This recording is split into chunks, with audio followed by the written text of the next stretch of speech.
एकदन्तं महाकायं तप्तकाञ्चनसन्निभं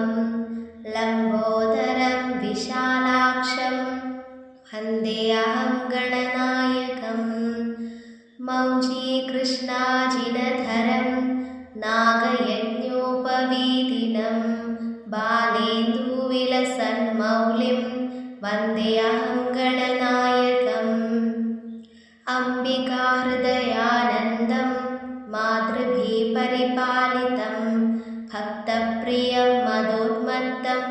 वन्देऽहं गणनायकम् चित्ररत्नविचित्राङ्गं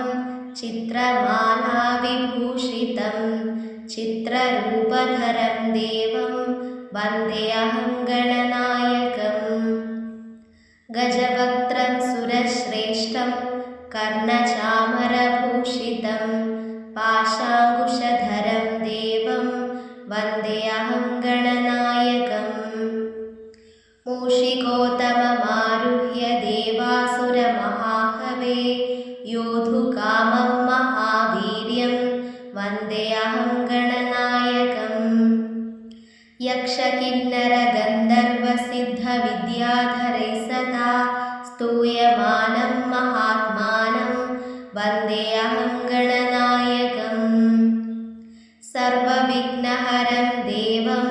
सर्वविघ्नविवर्जितं सर्वसिद्धिप्रदातारं वन्देऽहं गणनायकम् गणाष्टकमिदं पुण्यं